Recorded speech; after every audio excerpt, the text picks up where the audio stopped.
And happy Monday. Happy Monday. Mondays aren't real happy days. Is it? It's Monday. It's Monday. You know, I've survived the restaurant industry all these years. By the way, special guest in-house, Tom. Tom is the VP of Sales here at Spoony Mojo Cuddle Me Buff. What's up, Chef? How you doing? Good. Yeah, have a good weekend? Did you go out and get lit last night? Did not. I did not. I don't want to be out with the crazies. I actually took the bottle of Jameson's out. I was going to drink, and I think I had about a sip and a half, and I was like, nah, not going to happen. Not today. I think I had a couple of Shiner Box yesterday. Did you? Okay, sorry. I know. Well, that's that whole phallic thing in front of a man's mouth, you know. I'm sorry, I make the joke every time. So, what is up with? Why are Mondays so difficult? I really survived the last 30 years in restaurants by pretending that every moment of every day is Monday morning. So I just expect crap to go wrong.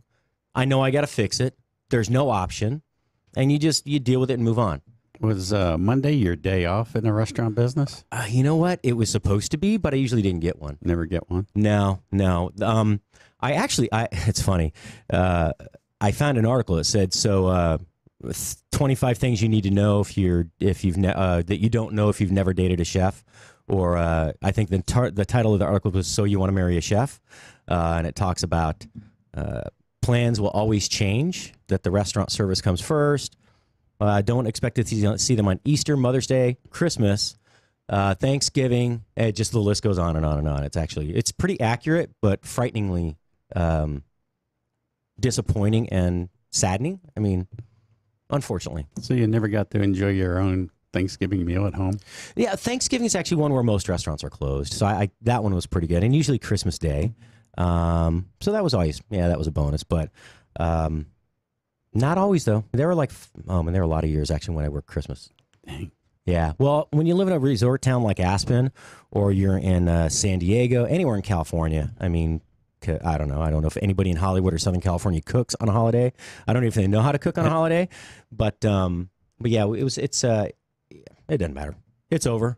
I'm here now. Woohoo! Woohoo! We're on the radio. Look, I'm famous. Yeah. I'm famous. And by the way, if I don't get 1,000 views over the next 24 hours, I will not just shut down Facebook tomorrow. I will shut down Twitter, Pinterest. What are the other ones? Well, I was just going to say, if we don't get 2 more sales by the end of the day, then we're going to shut down the studio too. I'm just kidding. So don't say that, because if you do that, I actually have to go on and buy them. That was funny. No, that's a lot of pressure, Tom. The likes, the views are easy. No. Look, I love these guys. Oh my God, I heard their show the other day. It's awesome. Okay, so this Thursday is going to be a real treat, because I am the guest for the show. Mm-hmm. And it should be a lot of fun. So, but Dr. Ken and Eric Krieger's his last name, right? Rieger. Damn it, I'm always off by one letter. Take the K out. All right, Rieger. I was thinking maybe Freddy Krueger. I don't know, but he's such a nice guy. Dr. Ken Brown, he developed this product, Atrantil. Basically, any kind of stomach issues, dietary changes, potential allergic reactions, things like that. I mean, not like that, but, things that cause gastrointestinal distress. Go to lovemytummy.com. Atrantil, please, support our sponsors. They do an awful lot for us, and they have such an amazing show. If you haven't seen it, you need to watch. They're on from 9 to 11 Central Time on Thursdays, and they do a live broadcast on Facebook. They're also up on Spreaker on the Spoony channel, and you can find them at YouTube, both on our channel and on theirs, which I think is Dr. Kenneth Brown, and it's KBMD Health, I believe. But hey, we're going to do a double. Let's do a double. They got a new product coming out, CBDs. Have you started taking it yet? I have. Oh, yeah? Yes. I took mine last night. It's working. It's working, isn't it? Mm-hmm. Yeah, I took it really, really late because it was like 3 in the morning. I'm like, why am I still up answering emails? So I was really tired this morning, but I crashed out for a while. Awesome. If you don't know what CBDs are, it's cannabinoids. Doesn't matter. It's safe, effective. It's a natural substance that your body actually creates, and it creates a balance between the nervous system, the central nervous system, and the most important part is the immune system. So it's called homeostasis. Look it up. educate you when I do a full show on it one day. But anyway, kbmdhealth.com. Check it out. It's a great product, and actually, it's priced lower than almost all the other stuff on the market. I believe if you use the discount code Spoony, you get well, it's at least 10% off. I think it's more than that. Okay, cool. Anyway, kbmdhealth.com. Check it out. All right, I'm done now. Nostalgia is the only one I got to throw on there, lady. Nice job. Should we do 3 in a row? No, I heard they're coming in to visit. They're coming in Monday, aren't they? Yes, they are. Yeah, they're gonna be. It's gonna be so much fun. I've never met Lori and Jay, and they seem like such a nice couple. And they've been doing business with us and previous iterations of our business for the last 4 years. And I mean, so they've been with Doc. They were with Doc that long. Mm-hmm. I mean, Doc and his, they were a Building America segment, weren't they? Doc's Building America segment. For those of you that don't, you all know what happened with Doc. There's Doc's perpetual glass of water because, he couldn't stand to have an empty glass. Now it'll always be full, and he can't complain. I do actually drink it after the show sometimes. So, but he really loved the entrepreneurial spirit of the United States in general, but of individuals that had that drive to create something and to serve other people. And man, he did a great when he brought them on his show. That was a great thing. They're such a fantastic couple. They have so many different products. We'll talk about all the products later, but if you have a hunkering for some wild rice, go to spoonywildrice.com. Otherwise, I'll give a real plug to our other advertisers and sponsors in the second hour. All right, I'm done with that part. Can we? You know what? Not my favorite part of the job. But so, Tom, you have a question for me. You always have a question. Are you Irish? Part. Okay. Gallagher on the other side. Really? Yes, sir. I didn't know that. I knew you're German. Uh-huh. Huh. Cool. So did you guys eat like corned beef and cabbage on St. Patrick's Day? We did not. I don't think. Yeah. We tried to go out to a outdoor deck, have a beer or something, and ran into this dilemma that I've had since I moved down here to Texas. Which is? We're landlocked in North Texas, so yes, we are. I can't find a good crab cake.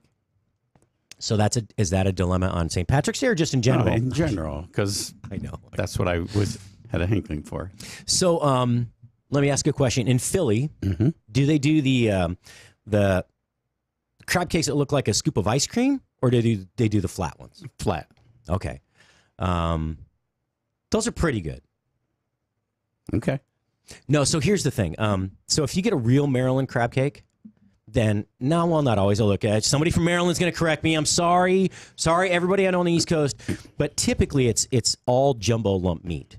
And when you take the jumbo lump meat and you pack it, then it breaks up and it's no good anymore. And you have to put so much binder in it to make those patties. Man, if you do it right though. So you take that jumbo lump crab meat, you get blue crab meat. Hey, look, no more free advertising. I like that. No more free advertising, except for us. But you take that jumbo lump crab meat, and you can go to Central Market here and buy it. It's crazy expensive, especially in a landlocked state like this. But pick through it because there's always a bit of shell on a few pieces in that little container. What is that, like a 2-cup container? A pint? Yeah. Probably a pint. You can probably get 3 crab cakes out of that. But what I do is I take the additives I'm going to put in there. So I take breadcrumbs going last, but I'll take mayonnaise, dry mustard powder, or you can use a really good Dijon mustard, just a little. So maybe a 1/4 cup of mayonnaise, enough Dijon mustard, like a 1.5 teaspoons, and then you take 1 egg. Well, 1 egg would be for more than that, so probably 1 egg, but take half of it out. Beat that all up, and then you can add, if you have dried tarragon or fresh tarragon, it's got that kind of anise, licorice flavor, but it's so mild because the herb is so soft and delicate. It just adds another layer to it. It doesn't really add any flavoring. It's more like an aroma. But if you don't like that flavor, then fresh parsley, you can put in some people put like garlic and stuff like that. If you do that, I would use just a little bit of garlic powder, a little bit of onion powder, and then some cracked, sea salt and black pepper. So the sea salt, people don't realize this, but typically sea salt should only be used on seafood. It's really not meant for meat, but mineral-containing land salts, stuff from, I'm trying to think. Oh, there's all sorts of stuff from the Himalayas and stuff like that. That all works pretty well. So any salt goes on beef. All right, so you mix all that stuff together. But the key is when you mix it, it's kind of like making kind of like making a mousse, or it's or like a souffle. You don't want to like fold stuff and push on it because that breaks the jumbo lump crab up. So you mix from the bottom, and then when it's all mixed, then the egg is allowed. Well, actually, I said the breadcrumbs. Before you put the breadcrumbs and before you put the egg, actually, I'm going to go back a step. I would typically just taste it even with a raw egg in it, but I'm not going to suggest anyone else do that. So before you put the egg in, taste it and see what the seasoning is like, because it's harder to adjust once you get the breadcrumbs in. So, yeah, so then you just mix everything together, and the fresh parsley adds like a brightness to it that you can't get with any other herb. Then you add in your breadcrumbs, and I just sprinkle enough breadcrumbs on the top to cover and then mix them. And as you get enough in there that it starts to thicken and bind, you stop. And then you can shape them by hand, but I actually use a scoop, like a very large, they have numbers for the scoops. Just grab it and just kind of compact it a little bit, and then put it in, I usually put it on parchment paper, on a plate or on a sheet tray, put it in the refrigerator and let it firm up and dry out just a little bit. And then when I get ready to cook them, I just saute the bottom of the pan on like medium high. And when it starts to brown, then I put the whole thing in a 375 or 400 degree oven. I just let it roast until it's just brown on the outside and hot in the middle, which is probably about 10 minutes. It's pretty much all you need. You don't need a sauce with it or anything. Okay. All right. Now, my project for next weekend. Okay, now the inexpensive way to do it is to go and buy the claw and other meat, that less expensive stuff, the picked stuff that's smaller, and then you can make the patties, and then you can do whatever you want. I like to saute onion and put it in there. Yeah, I mean, I really love the jumbo lump crab meat first, but patties are pretty good. Okay, I've just made millions of them for parties, like the little bite-sized ones, and you put like a Dijon mustard aioli on there, and it's just I'm so tired of making them. What would you have with that? Now, when you get a crab cake, do you make that a meal with like a salad, or is that like an appetizer? Depends where I am, what restaurant I'm in. It depends on how much money I have in my pocket. That's my point. This restaurant Pio's I was talking about. That's where I learned that recipe from. It's a Chart House restaurant. We used to have the best lobster bisque I've ever had. I don't know if you like lobster bisque or not. I do. And this was super, super smooth and creamy. My lunch every day was actually a cup of that with 2 of the sourdough rolls that we had there. We had these sourdough rolls. They used to make them, and then we farmed that out to another facility. But it was so awesome. And then when I wanted to have a meal, like a dinner meal, and there was no one around, I would make a crab cake, a small salad, and the cup of bisque, and that was it. Delicious. Yeah, my cholesterol, I'm sure, that was the first time in my life I think my cholesterol jumped. We had so much butter in the, oh my God, it was ridiculous how much butter and roux and everything we had in the lobster bisque. But it's tasty. It's really tasty. Do you, I love his corn and, oh, my hips are, I'm getting old, Tom. The driving kills me. You had to try the chairs on that side someday. Or I should just actually sit properly. You know what? I need to work on my alignment. So, they tell ballet dancers that, it's like a string being pulled up through your... No. It's like gravity. The more tired I get, gravity kicks in. By Friday afternoon, I'm like down here. It's like, oh, yeah, we're going to have some steak on the weekend. And what are we drinking Friday? And no, it's terrible. You've seen me. By the time Friday rolls around and gravity kicks in, somebody was in studio. Do you remember what they gave 3 rules? Their first rule was, if you're tired, go to bed. My sister tells me the same thing. And actually, we're going to have that conversation with Dr. Ken and Eric on Thursday. But chefs are notorious for not sleeping, right? I mean, I stay over at your family's house sometimes, and 3 o'clock in the morning, I'm finally winding down. 5 o'clock in the morning, I'm finally getting back up. And then I struggle to get up by 7:15. It's awful. We're very terrible at taking care of ourselves. We don't live by the code that we serve by, and it's unfortunate. So if you're a chef out there, don't be dumb like me. Take care of yourself. Eat healthy. Run once in a while. I don't ride a bike. Do anything. Exercise. All right. And look at you. I mean, but call into the show too. if you're a chef out there. Yeah, yeah. Not right now. The phone lines aren't open, but you can call in the second hour if you want. I'll give that number out later because people will start trying to call and they'll be upset. Yeah, we had good calls last week. Gwen called in. Gwen Rich from the Rich Solution. Whiskey Six, Sean. So Sean Sheeler, he's a gentleman I went to high school with. He called in, which is cool. Yeah, and hey, all you people in Chandler, Arizona, I'm calling all of you out. All of you. Oh, actually, I can't call all of you out. Scott Leith, better known as Muse Eek, Musique. Thank you very much for the shout out. Somebody had posted the video of Doc when I was at the other place with him, and I had made a grilled cheese sandwich. And that grilled cheese, it was fun. I made breakfast on air. I think I made smoothies, and then I made some for Glenn's show as well. And then Pat and Stu asked me to be on their Spoon show, and I made a brie, Brie, Granny Smith apple, and fresh baby greens dressing. I mean, a grilled cheese sandwich. And they were dressed. The greens were dressed with this fennel apple honey vinaigrette. Huh? Yeah, it was really good. It was really good. Anyway, they liked it so much that I had to make like 15 more. I didn't have enough bread, so I had this really nice, like, thick cut potato bread. And then all we had left was I used some whole wheat bread, and then we went to marbled rye. I think I made like 22 sandwiches or something like that. It was a really fun day. But anyway, Doc did a Facebook Live when I was cooking the last few in the kitchen with the bread that we didn't want to use. It was a fun one. It was one of the first Facebook Live videos he'd ever done. Brad was in it. I think Jeffy stops by. Who else comes by? Pat Gray comes in and gave me a big compliment. He goes, they asked how the sandwich was, and he says it was the best bite. He goes, no, one of the best things I've ever put in my mouth. Nice. And that was a big compliment. But we go through that. And music, Scott Lee, thank you very much for giving me a shout out. And appreciating the video because Doc did a great job, and it was really fun for me. That was the first time I'd ever actually had, second time I ever had makeup on. Yeah, not cool. I think it made me break out. I need to go to the doctor. But it was very cool. If you haven't seen it, you can go to my Facebook page. Actually, I'll share it over to the Spoony page, but it was a really good video that Doc had done, and just reminds us who he was. He was really fun. Nice guy. We got a lot of stuff going on today. We got Chef Jeff's going to call in. You know who he is, right? The redneck chef? Oh, yes. Sorry, the cowboy chef. But he is pretty redneck. I love his shirts, man. I need to buy all of us one.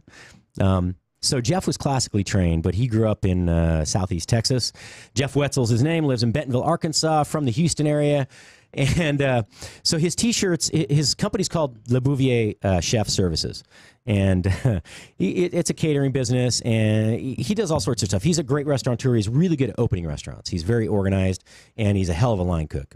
Probably the strongest line cook I've ever worked with. But his shirts are awesome. They say classically French, and on the back they say tragically redneck. His wife Jessica came up with those. But he's going to call in. He's got a new show that he's doing right now on Facebook Live. It's only on Facebook Live right now, and you can find the page. You can find the video on his page, which is Chef Jeff Wetzel or Le Bouvier. That's Bouvier Chef Services. Or you can just go. It's called Pond to Plate. So he and his buddy go fishing. His friend is from Laos, and he's actually a sponsored fisherman. He's got sponsors that pay for his bait, his travel, his entry fees, his lures, things like that. He's a professional crappie fisherman of all. Crappie. Okay. Crappie fish. Anyway, they go fishing together up in Northwest Arkansas, actually in Bella Vista, Arkansas, and they make silly bets, like when Jeff loses, the bet is always that he's going to swim to shore from where the boat is. Okay, here's the deal. It's like 35 degrees up there, and Jeff's a big boy with a little bit of muscle protection on. I mean, he's got a lot of muscle protection on, actually. But I don't know why he makes that bet every time. Why doesn't he just bet him lunch? Isn't he the guy that's like 7'6"? No. He is a big guy, though. Jeff's about 6'2", 6'3", 6'3", I think. Who's that guy? Remember him? Oh, yeah. So he's the fishing guy that was with, who's the Jackson, the country singer that was here? Yeah, we'll ask Matt Locke in a minute. But anyway, so this guy is a fishing guide, right? And, Doc was 6'5". Matt's about 6'4". Brad's 6'3.5", 6'4", somewhere in there. And Doc had to look up to him, I mean, by like over a foot.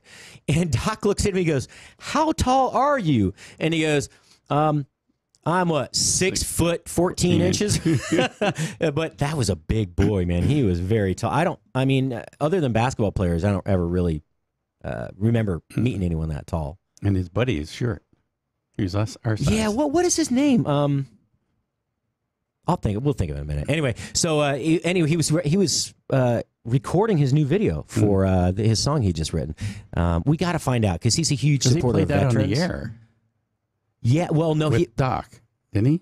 Well, he did play it. Yeah, he did play it live. That's right. But anyway, that was a really very, very fun day. That guy was huge. Yeah. I mean, I'm not impressed by many people, but that guy made Doc look like a little spoon. Way little spoon. What else we got going on? Did you see my post yesterday? Which one? It's the one on Spoony.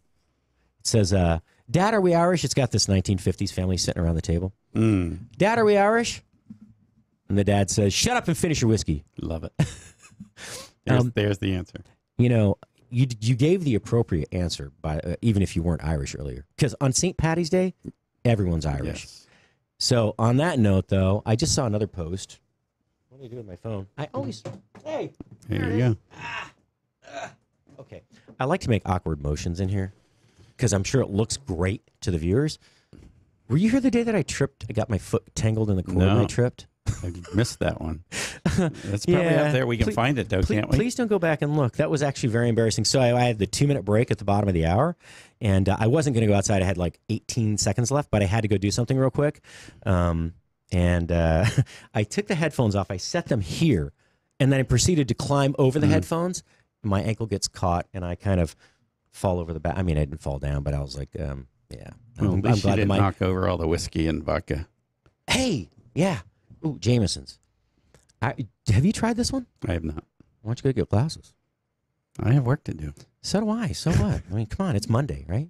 It's 5 o'clock somewhere. We have a meeting tonight. Yes, we do. We have a board meeting. But the other one I just saw. So, yeah, it's March. Okay, so March 7th. This is a public service announcement, number 742. I need to write that down so I don't use that number again. PSA, right? PSA number 742? Yes. Okay. All right. Attention. March 17th is over. Please resume your normal nationality. We will see you all on May 5th when we are all Mexican. PSA concluded. Love it. That's only 2 months away. I know. How are people so damn clever? Because I'm not that smart. I mean, I don't even tell good jokes. I screw up the punchline. Are you good at telling jokes? Nope. Really? Really. I only remember 2, and I can't tell them on the air. I know all these really stupid, like children's jokes, like the whole knock knock. Who's there? Banana, blah blah blah blah blah, and then you'd say that like 5 times, and the last time you say orange, and they're orange you glad I didn't say. Those are the stupid things that I remember. I don't remember good jokes, funny jokes, and my delivery's like. About like my performance in here is a little awkward and untimely. How much time we have left? Oh, we got a minute. So I told my grandson this last week. I said, Tyler, Pete and Repeat were sitting on the bench, and Pete fell off. Who's left? Repeat. Pete and Repeat were sitting. Who's on first? Who's on third? I don't know. Oh gosh, there's something cool about that kind of slapstick, silly humor from the early, the turn of the century, the 20th century, not the 21st century. It was simple and wholesome, and you had to actually think. You know what we watched? I watched it with the kids. What's that? Gilligan's Island. It brought back so many memories. Was it with Monkey Boy?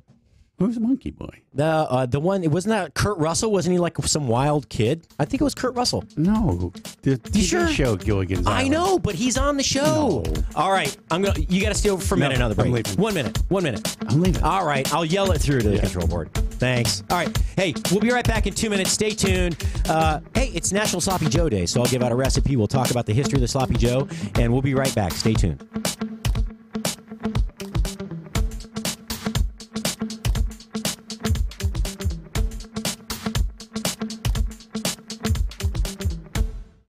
Fast Track Student Loans can get your student loans out of default, stop any wage garnishments, stop collection calls, and stop seizure of your tax refund. Give yourself a break. Stop the stress and get your student loan payments down to as little as $25 a month based on what you can afford to pay. 800-709-4395. 800-709-4395. 800-709-4395. 800-709-4395. Now you can fly anywhere in the world and pay discount prices on your airline tickets. Book a flight today to London, Paris, Madrid, or anywhere else you want to go and pay a lot less guaranteed. Call the International Travel Department right now at Low Cost Airlines. 800-452-1075. 800-452-1075. That's 800-452-1075. Have you done it? You catch a glimpse of yourself in the mirror? I'm one of those people you don't want to see naked. Yeah, most of us. But I mean, you look and you're going, what the? I know. How did I get to whatever? Yes. Yeah. Oh, it's horrible. Hey there, it's Doc Thompson and Brad Staggs to tell you about a different way to shed those pounds. This is brand new tech. It's only been around for a couple of years or so. It was based on research from the University of California that said there's a molecule called OEA that's found naturally in your body. It produces it in the Mediterranean diet, that when taken in concentrated amounts, it will actually make you feel fuller and boost your metabolism. I've lost about 10 pounds so far. It's amazing. It Now, really is cool. A company said, we can take this to market and make this great product that'll help you. It's called Riduzone, RIDUZone.com, RIDUZone.com. It's Brad's work. It's worked for Brad's, worked for me, countless other people. Go to Riduzone.com and try today. You're going to love it. Riduzone.com. Remember that, RIDUZone.com.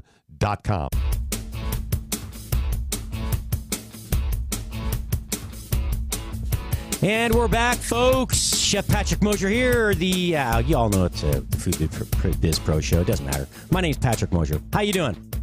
How you doing, as Joey Tribbiani would say.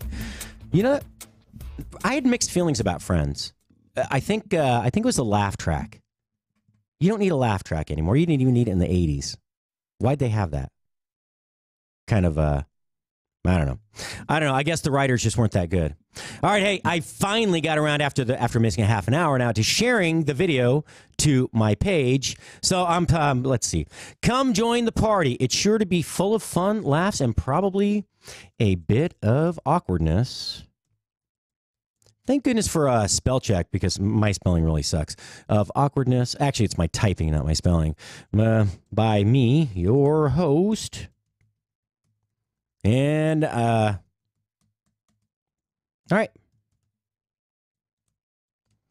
All right. And did everybody go out and, drink last night? I didn't. I had a little tiny bit to drink here, and that was pretty much it. Ron, did you go out and drink last night? No? The magic man behind the glass did not go out and tie one on? What is wrong with you, dude? I had to take my wife to the airport. I know you did. And the thing is, I kept bugging him with technical questions. I had some stuff. I had a record a show last night for one of our other hosts. Hey, speaking of new hosts, Randy White, who was in here last week or the week before with me for the full 2 hours, you can find him as Randy White on Facebook, or you can look under live, Live Culinary, Live Fire Culinary Explorer. Yep, that's him. Think so. I'll make sure in a minute. But anyway, Randy is going to start a new show. We talked about the format. He's going to launch next Monday. He'll be on directly preceding, directly before. He'll be right before my show for an hour. So that's noon to 1 Central. That'll be 1 to 2 East Coast. Anyway, Randy's he's a World Food Championship competitor, cook. He's an IT guru by day, a masked marauder, and superhero father by night. Anyway, Randy's a great guy. He's got a huge following in the Dallas-Fort Worth area and now across the country, thanks to the WFC. Great guy. Please tune in. He's going to be on. I think he's going to be on tomorrow. We're going to talk about his show format. And then starting in, I think, 2 weeks, we might try to do it next week. We're going to start a second show where we'll both be co-hosting with a couple of other guests each week, and we're going to do it in the evening. So it'll be 4 adults, might be 4 men, acting like children.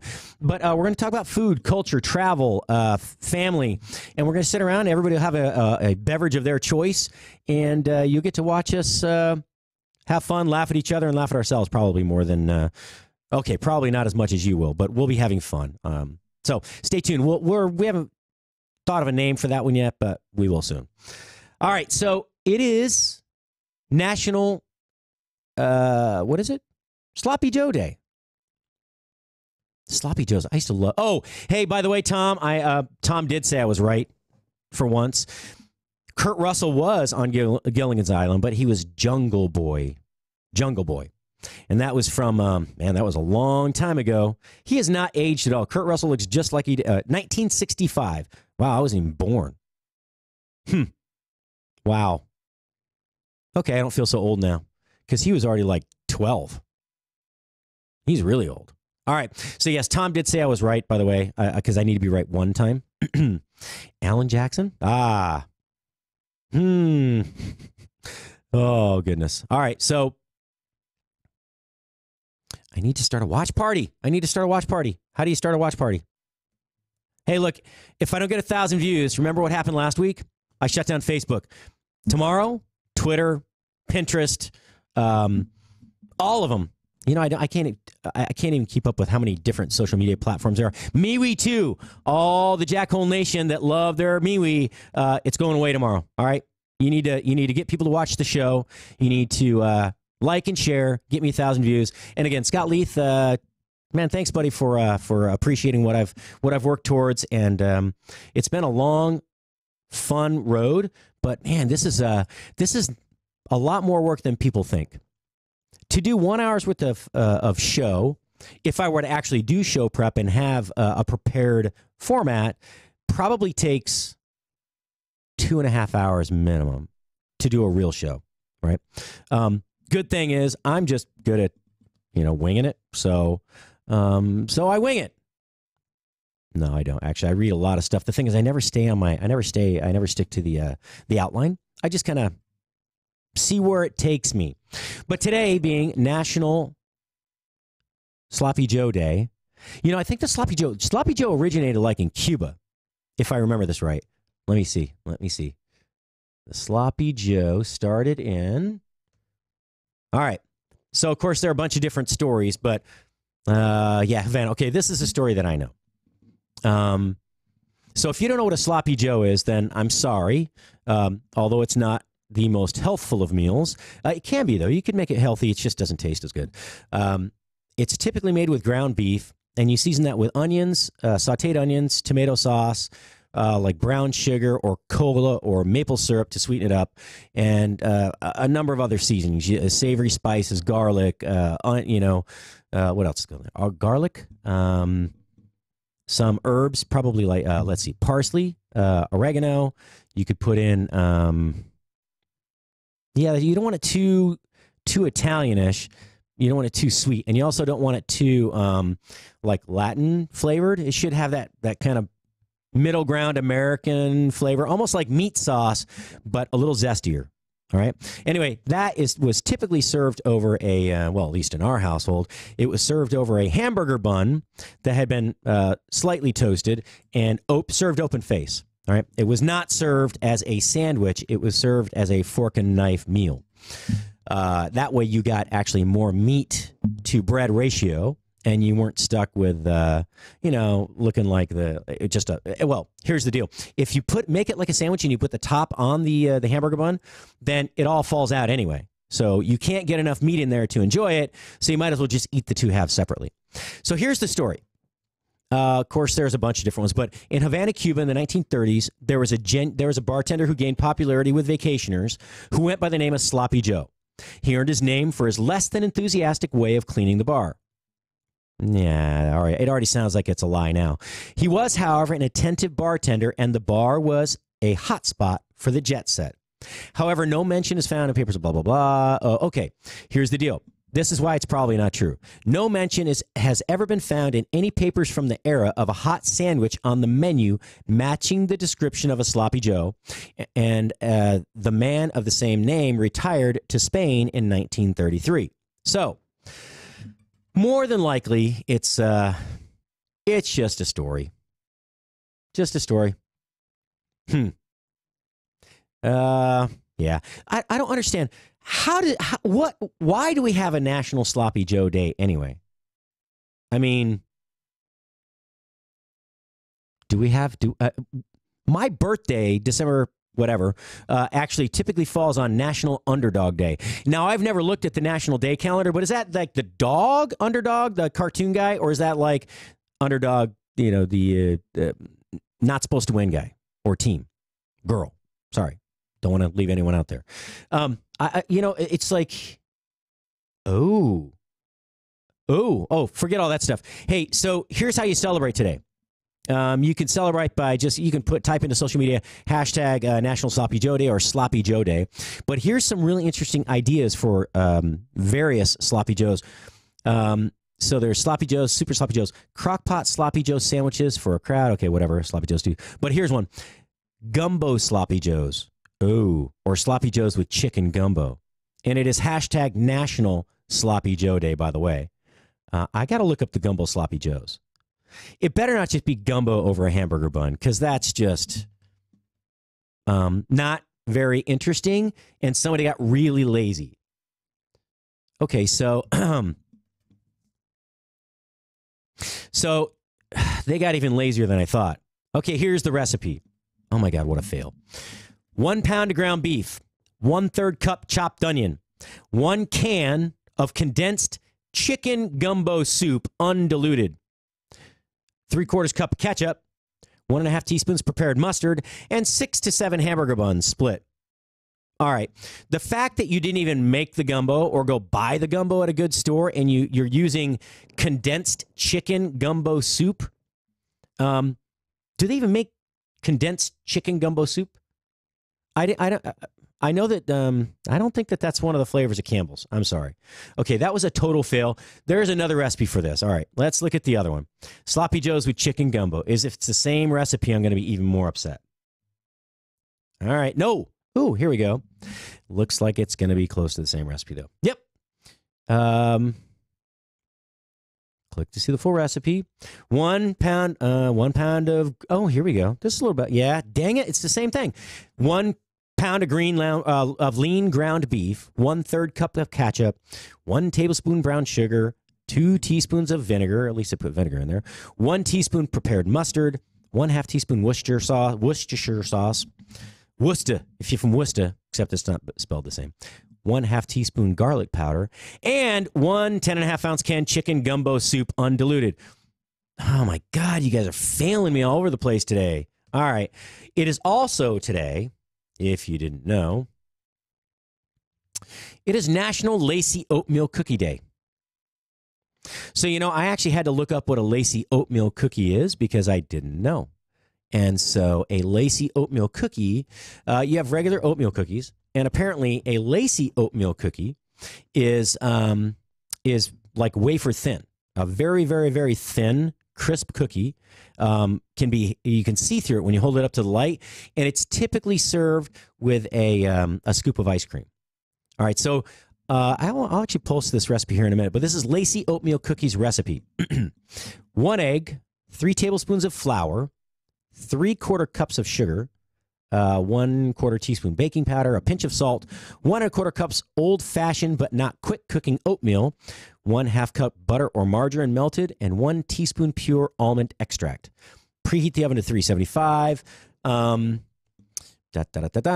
right, add all the ingredients to the beaten egg, stir well, drop by small teaspoons onto parchment paper or silicone-lined cookie sheet, bake for 10 to 12 minutes in the preheated oven, remove from oven, allow cookies to cool. What'd be cool is because these are going to be so thin, you could make these fun shapes. You could make them into like taco shaped, and then you could put the ice cream inside, because when they come out, I'm almost positive, as most oatmeal cookies are, they're going to be very pliable, and you'll be able to shape them. So if you want to do that, depending on how big the cookie is going to be, you want to find a rolling pin or something else cylindrical that you can drape them over or hang them over till they cool. if you know, depending on what size they are. But that could be fun. I got to try those. I think we'll make some. Oh, we don't have an oven here. All right. Well, I'll have to try those after we get the kitchen studio built downstairs. But hey, you want an opportunity to invest? We are a very, very entrepreneurial group of people here. Obviously, we're doing this. We're bootstrapping this company. Thank goodness that we have a man who knows how to do it right. Ron, producer Ron, he's also our CEO and our president of the company. He knows how to put a radio channel together, and so he has put these two together, in A1 fashion. And we have the best equipment we can that much money that we had could buy. But I'm telling you, we have a great production facility. We have a great set designer and builder. Now all we need to do is have a couple more million viewers and listeners, and we'll be on our way. So act like my friend Scott Leith. Like, share, tell people you love us. And if you're feeling really generous, just send on a check. We won't say no. All right. So tomorrow, actually, there's something else that was today. This National Day calendar kind of there were 6 things today. Oh, hey, it is my day. All right, so we had the National Sloppy Joe Day, National Lacy Oatmeal Cookie, National Biodiesel Day, and National Supreme Sacrifice Day. I don't like the sound of that one, but here it is right here. Yep, National Awkward Moments Day. There you go. That's me. That's me. National Awkward Moments Day. Huh. Kind of like my whole show. Tomorrow, National Chocolate Caramel Day, National Poultry Day. So what do you do on National Poultry Day? How do you celebrate? I'm curious now. Do we pardon a chicken, a turkey?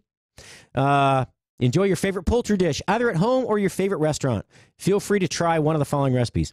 All right, more than likely, I will not get around to putting up a recipe up for National Poultry Day tomorrow. So I'm going to give one right now. Get your pen and paper. This is super easy. Actually, I love to do this. You can make a lot of this ahead of time. It's very inexpensive. It's very healthy.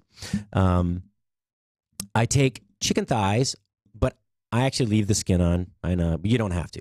But I take chicken thighs, a whole pack of like 10 or 12, and season them with salt, pepper, garlic powder, onion powder, olive oil, and or you can use fresh garlic if you want to. And then I bring a saute pan to like medium hot, and when the oil just starts to smoke, I put skin side down and sear them until they're really nice and golden brown, and then flip them over. And then once they're all browned, which usually if you have that many, I don't have a big enough fry pan to do that, so I'd have to do a couple batches.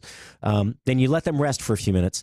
While they're resting, you take the same pan, put a little bit more oil in there, and then I take quartered mushrooms or small bite-sized button mushrooms if they have them, very small ones, zucchini, yellow squash, onion, bell pepper of any color, whatever your choosing is. I'm trying to think what else I put in there. There's onion, bell pepper, no celery, squash, zucchini, yellow squash. That's about it. Mushrooms. So I saute them all, and I saute them all separately because they all cook at different temperatures for a longer different over a period of time. It's kind of like cooking ratatouille. You have to cook each vegetable separately because if you don't, some of them are still leaching water when the others are trying to brown, and you end up with a mushy product. So I'll saute the yellow squash and zucchini together. I typically do the onions separate and the bell pepper separate, and then put it all together. So when it's done, I take this concoction that I also add fresh garlic, salt, and pepper to it, maybe some thyme. And if I like rosemary powder because I don't like the dried stems of rosemary, and even the fresh stems tend to be, even once you chop them up, I don't like that little bite in your mouth. So I'll take the powdered rosemary, sprinkle a little bit in there, mix that all up, and then I just line a baking dish with that. And it's usually about 1.5 inches thick or so. Then you take the chicken thighs that you've had resting, and you place those on top, skin side up, and then you put them into it. I don't add any juice or anything to it, and then you just bake it covered for about 15 minutes at like 375, and then I uncover it for like another 20 to 25 minutes, or until the chicken thighs are done. Now, because they're dark meat, you can cook them for quite a while before they dry out. So when I saute the veggies, because it's going to take a while for the chicken to get done, I actually just do a quick saute. I just want to get some browning on there. I don't want to cook them all the way through. They can still be crisp. Again, I just want some color and some flavor. So then once it comes out, that's it. I don't even make rice or anything with it. That's just put it on a plate and eat it. And that lasts me typically a couple of days. But chicken thighs, I think, way underrated. One of my favorite pieces of poultry. But yeah, National Poultry Day. I mean, so who sponsored this? Who sponsored? I want to say who wrote in. Come on here. March 19th is the National Poultry Day. Poultry refers to domestic birds that are raised for meat and eggs. These birds include chicken, turkey, ducks, geese, quail, and pheasant. Poultry is farmed. What about quail? I wonder if that counts. Poultry is farmed, blah, blah, blah. All right. It is believed that chicken was... Okay, I don't care about that. Who sponsored this? Chicken consumption in World War II. So this is interesting, though. Chicken consumption in the United States increased during World War II due to a shortage of beef and pork. That makes sense. All right. It doesn't tell who actually... I know they were unable to identify the creator of National Poultry Day. If you don't know who the creator is, why the hell does it exist? I know. I gave up complaining for Lent. It's a question, right? We need. Do we need a day for everything? Let's see what else is tomorrow. National Native. Okay, that's fine. National Native HIV and AIDS Awareness Day. National Native HIV.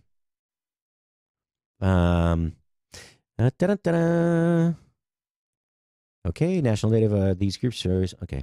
I don't know. National Native has teamed up with various organizations. Encourage Native people to get educated. Okay. Oh, okay. So we got National Native HIV AIDS Awareness Day, National Proposal Day, National Ravioli Day, National SBDC Day, and tomorrow, spring begins tomorrow. Spring has almost sprung. Ooh, ramps come into season. What else comes in spring? Spring veggies. Ramps. Oh, man. One of my favorite garlicky, well, they're kind of garlicky. They're like a flat chive.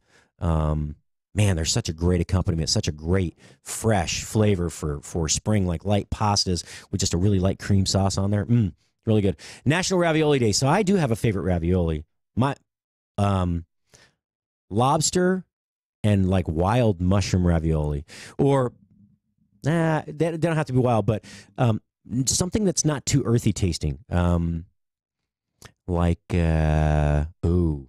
shiitake, but not the shiitake that are farmed, the big ones.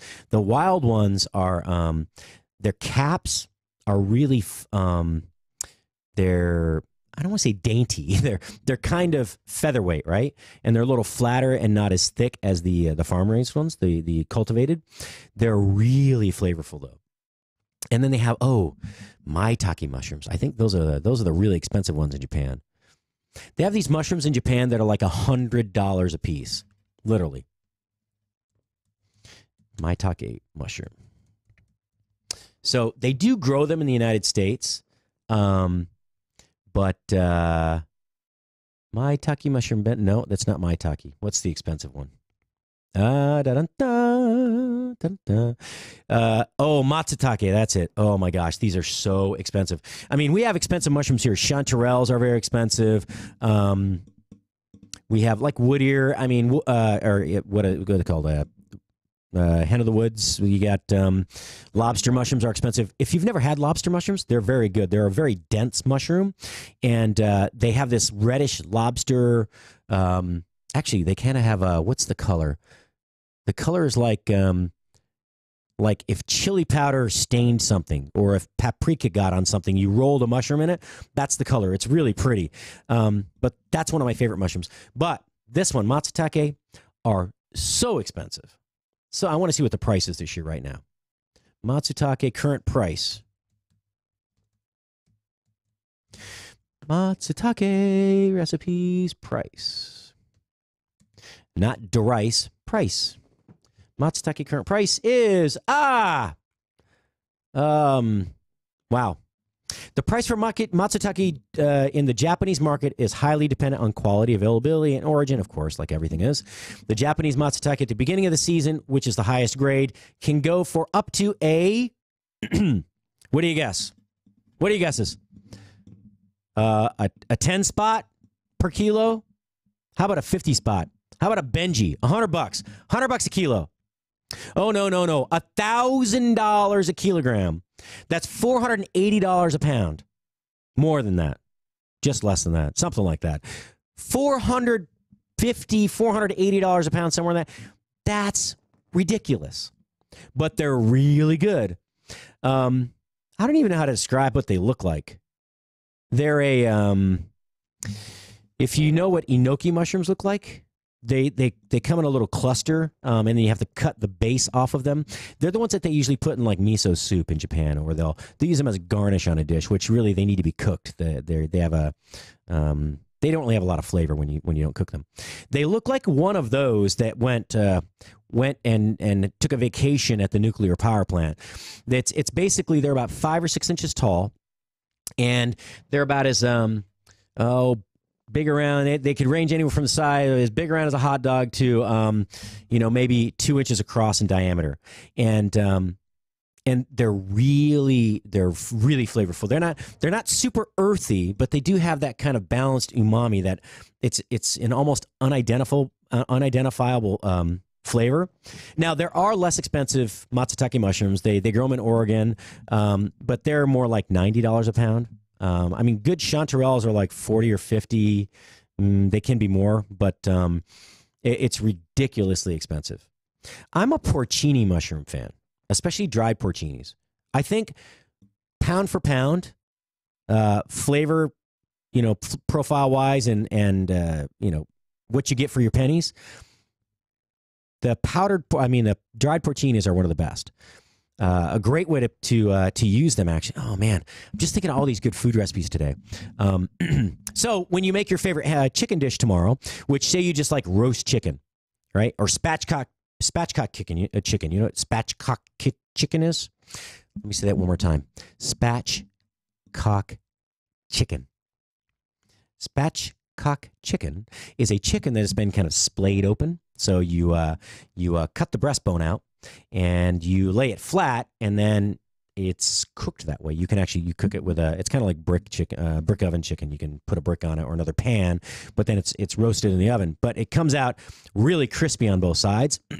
But if you just did a plain old roast chicken, and you want to make a kind of a fancy version of mashed potatoes, a really good way to make them is to buy some dried porcini mushrooms. They're fairly inexpensive, but chop them up where they're dry. You can pulse them in a food processor. Just don't grind them up into powder, because then you don't get the texture that you want. But I chop them up actually, and you want them, probably the largest piece you want in there is the size of a grain of rice. So I chop them up, and for each pound of potatoes, you're going to probably want like a tablespoon of the, probably 2 tablespoons of the porcini powder, or chopped dried porcini mushrooms. So then you take those chopped porcini mushrooms. See, I'm getting antsy. I'm getting hungry here. I did eat today. Tom ran and bought food for lunch. Thank you, Tom. I appreciate it. And it was fairly helpful. Food. Anyway, you take these porcini mushrooms that you've chopped up, and you take really hot water. You take the hot water and you steep the mushrooms in that for about 15 minutes, 20 minutes, whatever it takes for them to get really soft. And then when you make your mashed potatoes, you drain the porcini mushrooms really well, and you add them into some heavy cream that you heat in a pan, and then you throw your butter in there. You get this whole mixture kind of bubbling and just starting to boil. You boil some of the water out, and then you add that to your mashed potatoes. And if you really want the creamiest mashed potatoes, you can do one of two things. You get a ricer. And a ricer is basically, it's like a big giant garlic press. So you take a boiled or steamed potato that's been peeled, you put it in that ricer, and you push it through those holes, and basically it extrudes the potatoes out the other side, kind of like making pasta, right? The other way to do it is to buy something called a food mill, and a food mill looks like it looks kind of like a strainer, but it has this handle in the middle above it, and it has these paddles that sweep over a perforated surface. So that fits over a bowl, and what you do is you put the potatoes in there, and these after you've cooked them, after you've steamed them or boiled them and peeled them, and then you take the food mill, and you go round and round, circle to circle, and it basically pushes it through there. And what it does is, this way you're not mashing on the potatoes. It's actually like using a grater, and it gives you a lot fluffier, lighter mashed potatoes. They're not as starchy. It's the best way. It's really the only way to make them if you want to serve them in a restaurant, but a lot of people don't do it that way. All right. Wow. Second half of this hour is already over. 20 seconds left. All right. We got Chef Jeff Wetzel joining us second half of the hour, and if we're lucky, Chef Mark Conway may be calling in here. Chef he's in between airports today, getting home. Nope, he's not going to join us today. He'll call in tomorrow, give us an update. He just got back from Puerto Rico at the Caribbean Food Championships. All right, Chef Patrick Mosher, Food Biz Pro. Come right back. We'll be here in 4 minutes. Don't go away.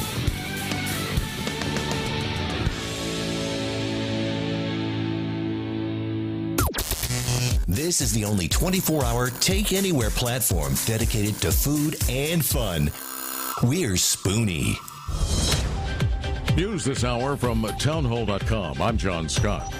The family of a white supremacist accused in the New Zealand mosque killings is apologizing. Correspondent Rita Foley reports. We're so sorry for all the families over there, for the dead and the injured. Terry Fitzgerald, identified as Brenton Tarrant's uncle, told Australia's 9 Network Television, "Just want to go home and hide."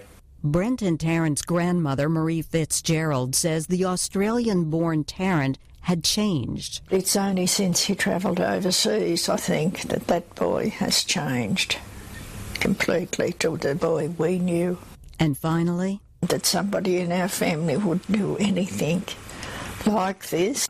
I'm Rita Foley. As the manhunt continues, police in Utrecht say they're reducing to 5 the number of people who were injured in a deadly shooting on a tram in the Dutch city. Earlier, police had said 9 people had been wounded. The death toll of 3 has not changed. Heavily armed police continue searching for that suspect. Also on townhall.com, President Trump is urging General Motors to reopen its manufacturing plant in Lordstown, Ohio. A week after the last Chevrolet Cruze rolled off the factory line in Lordstown, the president is putting pressure on GM to close a plant in China or Mexico and bring jobs home to the U.S. He doesn't want GM and the United Auto Workers Union to wait until fall to start talks about other plants scheduled to close. The president tweets that he wants the Lordstown facility opened or sold to a company who will open it up fast. Greg Clugston, Washington. Hundreds of homes have been flooded in northwest Missouri after the Missouri River overtopped and breached several levees following heavy rain and snowmelt upstream. It's been up and down. Stocks are now higher. The Dow had 38 points. The NASDAQ is up 17. More on these stories at townhall.com. Take the pain out of ordering your diabetic testing supplies with Diathrive. Diathrive ships the testing supplies you need directly to you when you need them. Best of all, with plans starting as low as $8 a month, Diathrive is probably going to cost you less than what you're paying today. Diathrive is so convinced that you'll love their service, they're offering your first month of supplies free. Simply type the code DOC, D-O-C, at checkout. Diathrive.com. That's DIA Thrive.com. Never Forgotten Apparel is more than just a premium women's and men's clothing line. It's a movement to remind us to wear American made and serve those who serve us, our heroes. Never Forgotten Apparel gives 20% of their total sales to nonprofits that support homeless veterans and off-duty firefighters, and 50% to individual veterans and firefighters in need nationwide. Check out neverforgottenapparel.com, use promo code DOC, and get 15% off your purchase. That's neverforgottenapparel.com. If you are trying to quit drinking or doing too many drugs, listen to me. You don't know me and we'll never meet. I had a problem like you once. I drank and used to party a little too much till it got out of control and almost ruined my life. I realized I needed help to fix my problem before it totally destroyed me. If you've tried to fix your drinking and drug problem and you know you can't do it alone, you need to call the National Treatment Advisors. They'll immerse you into a 30-day program to replace your old habits with new habits and totally change your life. And if you have PPO private health insurance, the entire program may be covered. Fix your problem right now before it gets any worse. Get clean. Call now and learn more. 800-296-1252. 800-296-1252. 800-296-1252. 800-296-1252.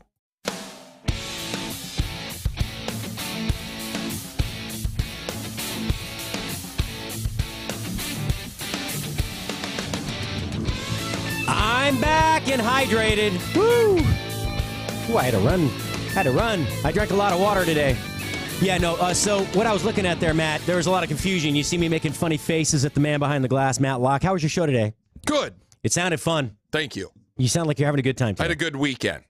Yeah. We're working on things here. We're getting places. You know what? We really are. You know, I haven't been down lately, but you know, it felt like we just kind of plateaued.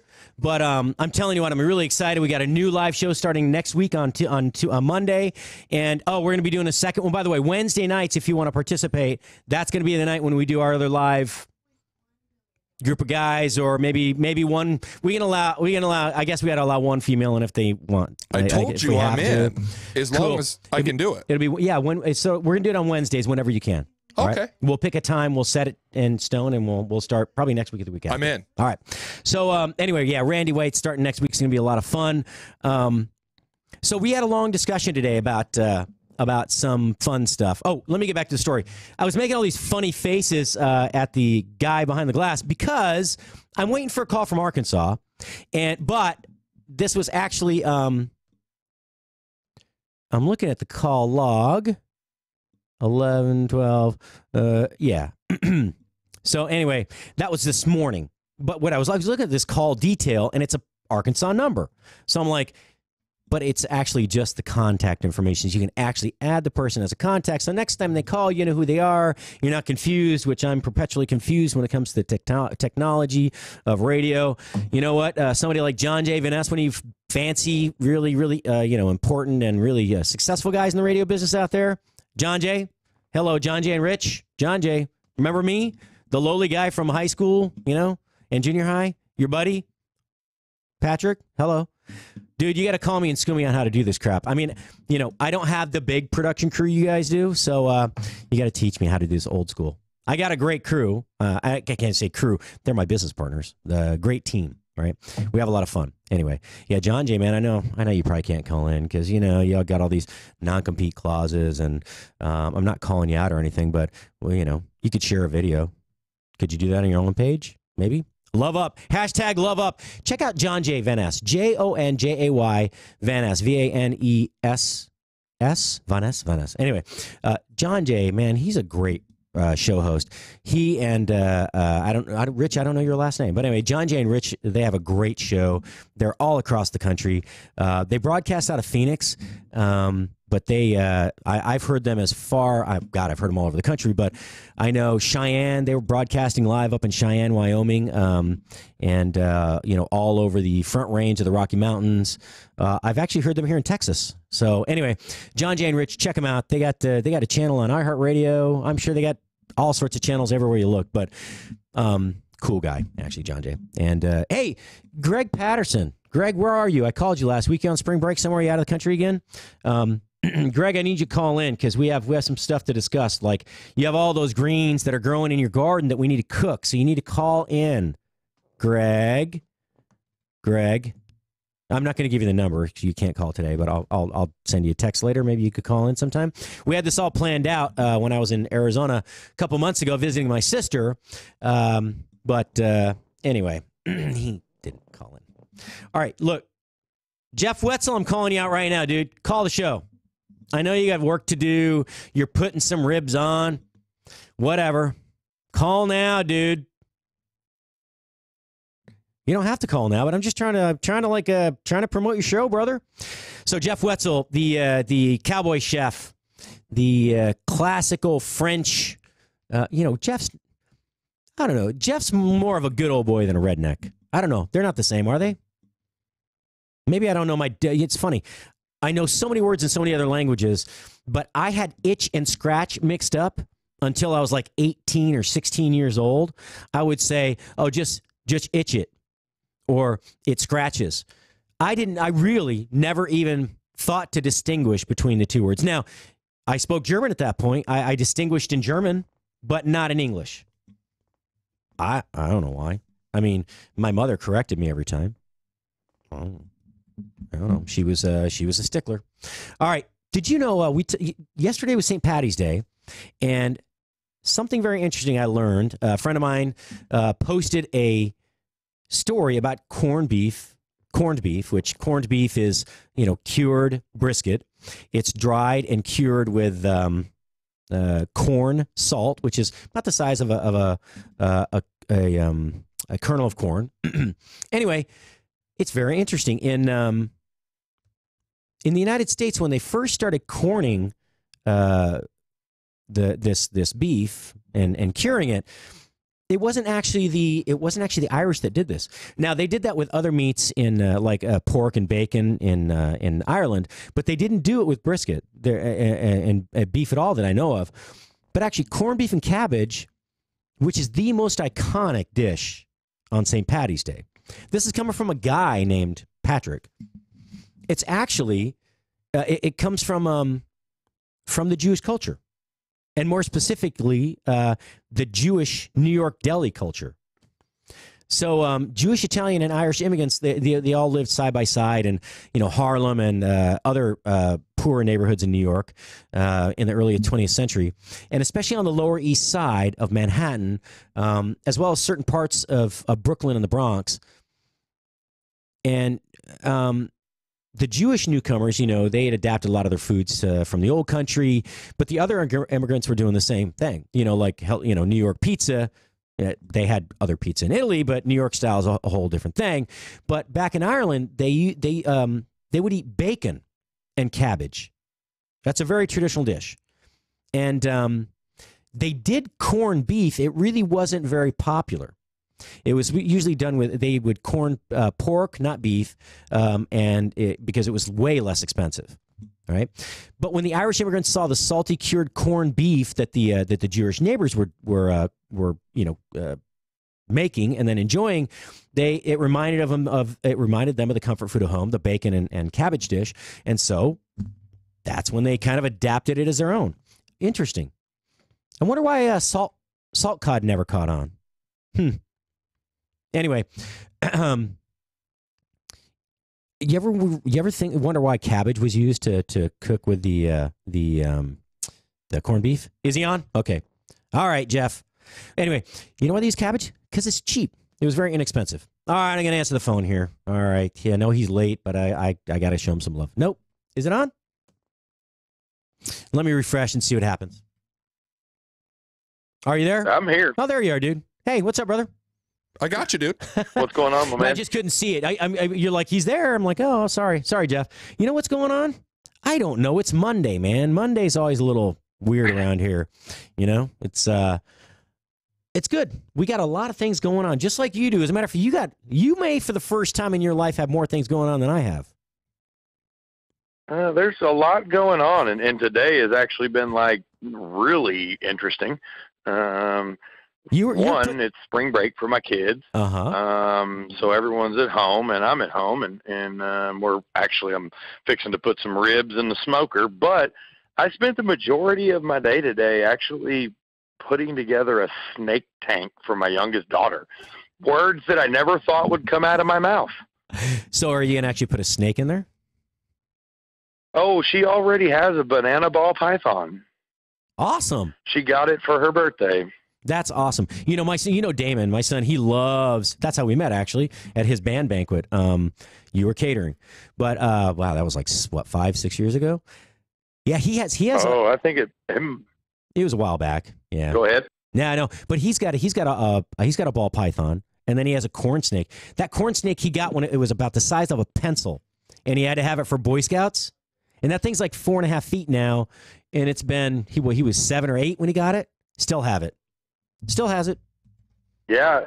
I couldn't believe I was reading on this snake, and it can live for 30 years in captivity. Like, I mean, that's a lifelong pet right there. Yeah, no wonder people let them go in the swamp. You know, that's like getting a parrot or something, you know? I mean, I mean, the parrot's likely to outlive you, though. It's crazy. But you know what? I was listening to a little bit of what you were talking about. I guess that I was on the line. You didn't know I was there, and you were talking about the corned beef and all that. And it kind of brought something to mind to me because beef, well, they're really pushing right now to try to, push goat as the sustainable red meat. Dude, I love me some which I believe that it truly is. But do I think it will catch on in America? I don't know. I mean, the rest of the world eats it. But America, you don't see goat very much. No, you don't. I mean, and so you and I, not just because we're chefs. I think even if we weren't in this industry, we have palates that actually want a flavorful profile to anything we eat. So when something's a little gamey for me, I like it. I mean, I grew up on, you didn't eat lamb when I was a kid, you ate mutton. You ate the oldest, gnarliest, meanest ram. Right before he died, you slaughtered him and you ate him, and he was probably 15, 20 years old, right? It wasn't this Colorado grass-fed lamb, corn finished or whatever they do with it now.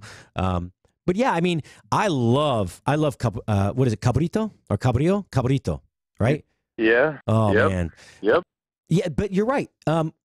Goat is eaten in in almost every country in that I think about it. Now, I never saw it in Germany, but I know they eat in France, Spain, Mexico. I'm sure they eat it in Canada. They eat everything up there. They eat horse. I mean, they eat it all over. Yeah, all over the Middle East. Mm-hmm. I mean, it's eaten everywhere. Really, it's good stuff. It'll be interesting to see how that plays along up here in America and in Northwest Arkansas. I mean, I know of a couple local goat farmers up here, sheep farmers, and so it'll be interesting to see how that takes on. It's interesting. If you got the little fainting goats, you would never have to worry about hurting them or catching them. You just scare them and they fall over and you just harvest them. That's so mean. Wouldn't that be fun? If you scare them too many times, they die. Did you know that? I did not know that. Okay, it might be. I heard that. It might be incorrect. So here's my prediction on the goat thing. Yes, it will catch on. Yes, it will grow. It will never overtake beef. It's going to kind of fall by the wayside. It'll become more like, it'll never be as popular as lamb, I don't think. It'll never catch up to pork, and it will never overtake beef. But it will not be as bad as Nutria. Remember when they had the big push like 15, 20 years ago? Yeah. Oh, my. Have you ever eaten Nutria? I have, and I'm sorry, I didn't really enjoy it. I've had, and not I'm not making a sexual joke here, but I've had. You've ever eaten beaver, like the flesh of a beaver? They typically only eat the. I actually have a funny story about beaver. Do you? Tell it, man. Tell your beaver story. I do. And you remember my restaurant down there in Texas, the Yellow House? Yes, sir. Well, down the road a couple of miles was a restaurant called Beaver Creek Boathouse. Uh-huh. And I learned the power of social media over this because I would post specials, and then lo and behold, a little while later, the same special would be down there. And I was young and kind of arrogant, and this was early kind of in my career. And I got kind of tired of what I thought was him copying me. So I brought in beaver, and I did beaver 3 ways, and I put it up on Facebook and kind of said, copy that. And it started a Facebook feud between my customers and his customers and mutual customers. And it kind of went viral. And so, yeah, I did crispy beaver tails. I did pulled beaver sandwiches. And I did a little beaver stew. Okay, so I did not. The taste wasn't bad, but the flesh of beaver is can be very it's really oily, right? Like I've had bear before too. When you eat bear after prior to hibernation, which is when the hunting season is open, it's kind of got that same greasy taste, the mouthfeel to it. Now the flavor wasn't bad actually, and a lot of people use a barbecue sauce or a rub to kind of mask that gaminess. But dude, you didn't call me over for that. You did give me your bread pudding though. You did give me the bread pudding, so that was. I'll let that one slide. So who ended up winning the feud? Did you win? Did they win? Are they still in business? No, they are not. But neither am I over there. Yeah, but now so it's kind of. Yeah. So it also introduced me to politics because I also believe that is why my lease was not renewed at that restaurant. Well, we had a long talk. You asked me to help come in, and it was an honor to go in and consult with you because you didn't really need much help. You had some tragic things happen. You had an accident, some other stuff happened, but we talked about that particular venue, and it's still vacant, as far as I know. I know. And it's been what, 4.5, almost 5 years since you left there, at least. Yeah. Yeah. Yeah. Now a Mexican restaurant or type deal did go in there, and actually some friends of a friend did that, and and they called me and said, "Hey, tell us what's going on with the Yellow House," because the Yellow House had some ventilation problems, and it was stuff that because the building was owned by the city. Okay, it was a historical landmark, and they moved it from a church down the road over there, and so the city controlled it. And I learned about some politics. And you know me, Patrick, I don't do politics very well. It's I don't either. You know me. So I have friends that kind of like the political realm, and I'm not talking about my business partners that talk about it all the time. Not those guys. I mean, I have friends on the East Coast that are in and when I'm saying political, I'm not talking Republican, Democrat. I'm talking on social presence and being diplomatic. Nope. You're going to know. So it's probably bit me in the ass more times than I care to say and admit to. But no, I have a hard time not expressing my opinion, right? And not only that, I don't want to be beholden to someone if like 4 years from now because they need me to run for some city seat because they need something passed. No, put it on the ballot, and if it passes, it passes. Let the people decide. I don't like politics in itself is very frustrating to me. I don't want to have any part of it. I mean, I'll vote, but I don't want to play politics. Well, like I said, Patrick, you lived in that town, and at that time, Magnolia, and still really to this day, is still a fairly small town as far as scale goes. Oh, it is. But you look at the two sections of Magnolia, and you see one booming and bustling and growing, and you see the other section staying the same. Yep. And there's two different committees over those two different sections. Yep. And so they got mad at me when I took chicken fried steak off the menu there. Yeah. And I just told them, look, man, there's $1 million homes going in around here. I'm not cooking chicken fried steak. I'm not going to be expensive, but I'm not cooking chicken fried steak. If I do, it's going to be a special, and I'm going to chicken fry ribeye or something, No, we had that conversation. I tried to bring a little nicer food out there. Not inexpensive. Like you could bring your family out and eat. It was family friendly. It was just good home cooking with a little bit of my French flair that I put on things, a little fine dining aspect. I spend a lot of time in fine dining. I really have no desire to do fine dining anymore. But I have to say, you take comfort food and take it to the next level, right? You do. You have a lot of fun. Like you do a great deviled egg with a fried oyster on top. Man, dude. Yeah. That is one of my favorite bites of food. When you had the little place down in Little Rock, I came down and Iron Mike and I came down and helped you I helped less, but I was down there a couple of days to help you during the launch. I'm telling you what, man, that is one of my favorite bites you've ever created. That was awesome. The hot, the cold, the crunchy, the creamy, and what do you put on? What's your? Don't you put like a sauce on top? There wasn't there an aioli or what was on top of that? Yeah, it's just a Creole remoulade. Yeah. Nothing crazy, but I do pickle the egg whites. Yep. So the egg whites are pickled, and then I do a little Creole deviled egg filling, a shard of bacon, a fried oyster, and a little Creole remoulade. And man, that's a good deviled egg. I agree with you on that one. It was good stuff, dude. I have to tell you, thank you. But I did a dish kind of like on that same scale you say about the taking kind of simple food and elevating it. I did an in-home event, I don't know, 3 weeks ago, and I went and caught some fresh walleye. Yeah, you said the walleye are starting to bite.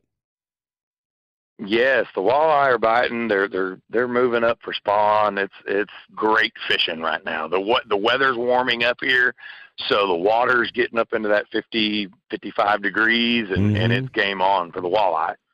But I took that fresh walleye and I made some just cheddar and bacon grits, and I refrigerated them. I panned them and refrigerated them, and then I cut, like big steak fry cuts out of it. Mm-hmm. So you treat them like polenta, basically. Yeah. Mm-hmm. And I fried them up and did some blackened walleye and a little tomato confit. And it was an absolute bang out dish. They loved it. I'm telling you, it's you have like I said, I love the way that you recreate traditional, country fare. Look, dude, I grew up in the country, different country than you grew up, but not a different country, but different country setting than what you grew up in. But I think our diets were pretty similar growing up. Very simple.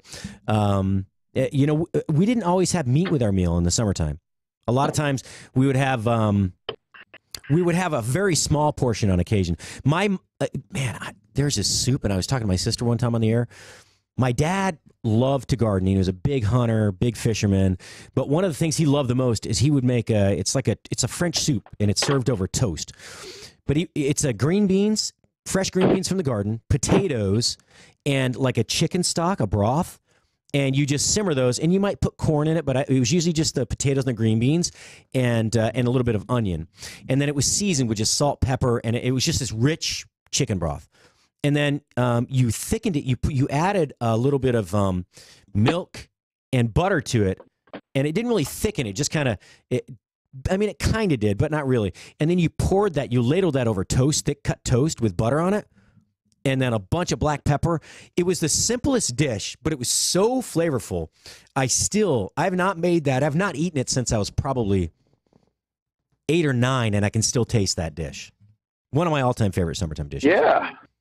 It's just, and go ahead. Green bean soup. There's so many different things to do with it. I got to actually broaden my knowledge band a little bit, and I did a.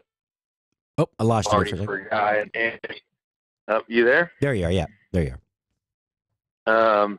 I did a birthday party for a gentleman. This was actually a couple months ago. But his grandma had recently passed away, and she made a Hungarian green bean soup that he absolutely loved. And the wife who booked me, it was a surprise. He didn't even know I was coming to cook that night at the house. And she was like, Jeff, you got to make this Hungarian green bean soup. And I said, hey, you know what? I don't have a go-to recipe for that, but let me research it. Let me see what's going on, and I'm sure I can come up with something. And so, you don't want to go up against grandma in something that you don't have experience making. Especially if it's the first time. But, yeah, and you know what? But it turned out great, and he absolutely loved it.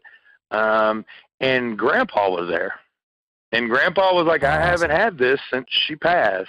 That just made me feel really great, That's very cool. Hey, we're going to go to a quick break. You want to stay over for it's a 2-minute break. You want to stay over? So I said call in now, dude. I jumped the gun. You were supposed to call at the bottom of the hour, but we got a lot to talk about because you got a new show coming up. Can you hang out? Yeah. All right. Okay. So, Jeff Wetzel. Yeah, I want to hear. So he enjoyed it. I love those kind of stories. When you get it right, the first try, never tried it before. Yeah. Yeah, it's awesome. All right, man. We'll be right back. Give me just a minute. Chef Patrick Mosher, Food Biz Pro with Jeff Wetzel, the cowboy chef, the one and only. We'll be right back. Hang tight.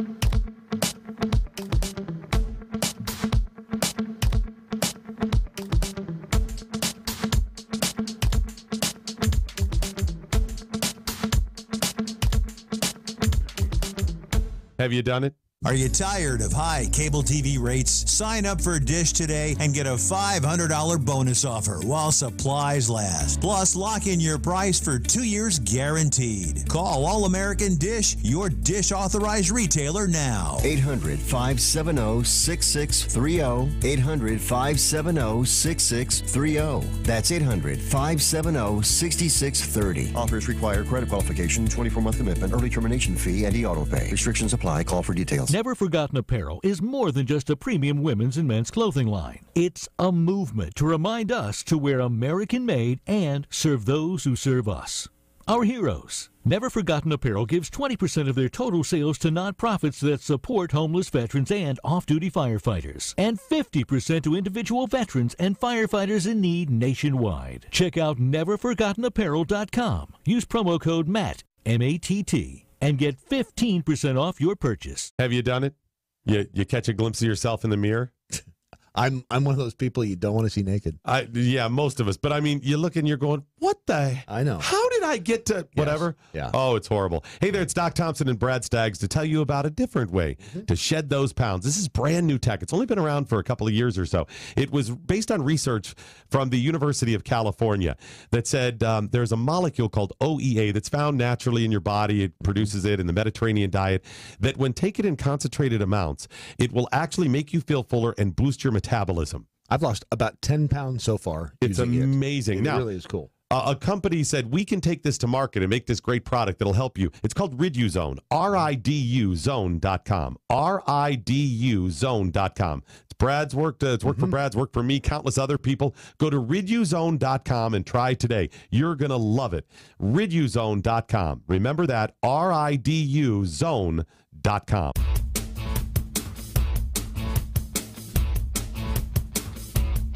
And we're back. You know what? Well, I'm pretending like I'm not excited, like Mondays suck or something. They really don't. It's always Monday morning. I enjoy it. Anyway, hey, if you missed the last half hour, you go back and listen. Jeff Wetzel, the cowboy chef, my favorite. You know, you're a good old boy, not a redneck. I'm going to call you redneck anyway. Jeff, welcome back, man. How's the weather in NWA, Northwest Arkansas, the big golden triangle? I don't know whatever you call it up there. It's beautiful, though. Boy, I'll tell you what, the weather, it looks like we're finally turning the corner on winter. We've had beautiful, almost 60 degrees and 60-degree sunshiny days. It is patio weather up here right now.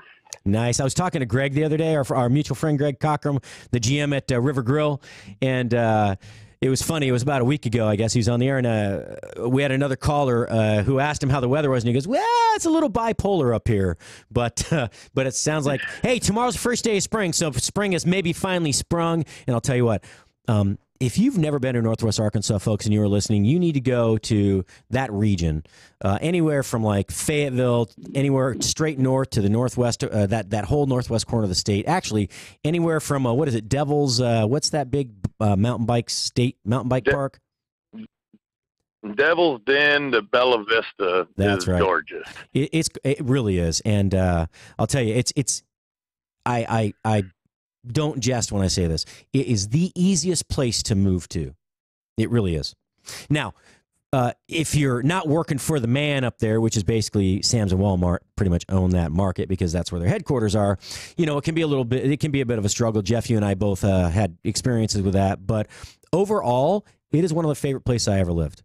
I mean, Crystal Bridges Museum of American Art, which was the brainchild of Alice Waters, Sam Walton's daughter, or Alice Waters. Alice Waters is a famous chef of Chez Panisse. I'm sorry, she, dude. It is Monday. It is Monday. My brain is not working, but yeah. So Alice Walton, what a great place, and it's free. It's one of the best museums I've ever been to, and it's free. So just go up there, visit. It's beautiful, and if you like to mountain bike, man, it's beautiful. It is one of the best places to be.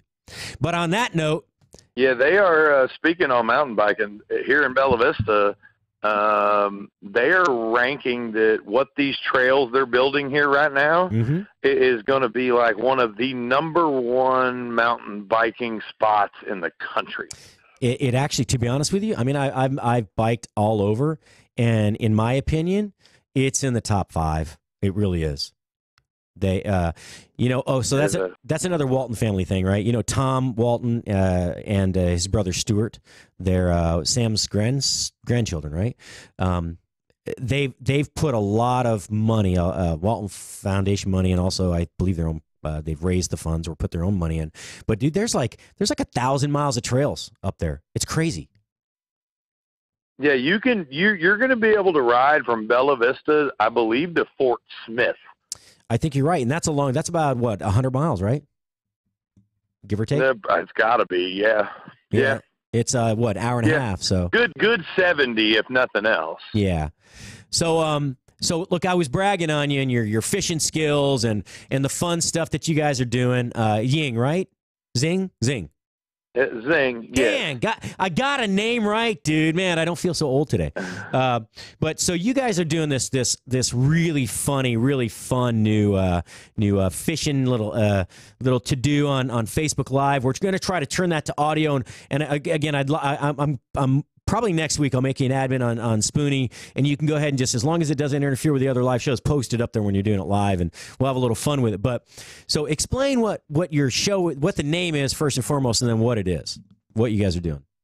Yeah, we're creating a show called Pond to Plate, and so we're teaching people not only what to do with the fish, but how to go get the fish.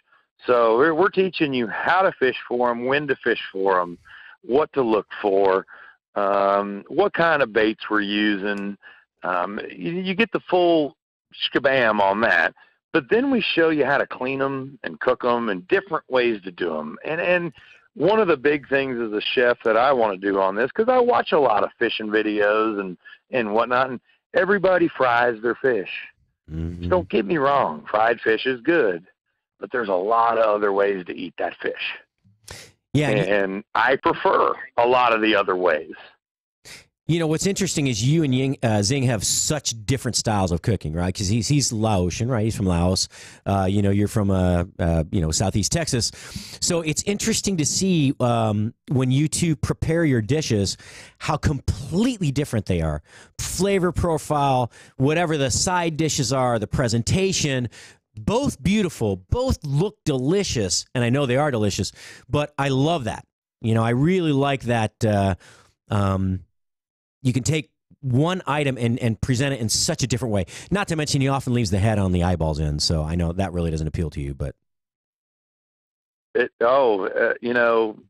style, that Asian influence is amazing. It's something that I want to learn from him because, in all honesty, Asian food is my weakest point in my culinary game. So if you're not learning, you're dying in this business. Absolutely. I've always believed that. And so I'm always down to learn something. And what's great is the stuff that Zing is making is stuff that his grandma made, that her grandma made. You know, like it's been in the family. Mm-hmm. And, you relate that kind of down to, anything really. I mean, but what comes to mind is being from Southeast Texas is, your gumbos and your etouffees. I mean, that's stuff that has been in families for years. Well, and what a talented fisherman he is, right? I mean, he really he's a sponsored fisherman, right? He has several sponsors in town there. He fishes every tournament. He actually placed third this weekend in the crappie tournament, and he won big fish. So in most of these tournaments, it's weight of your fish that you can keep, and then there's big fish. And those are the two jackpots you can hit in a fishing tournament.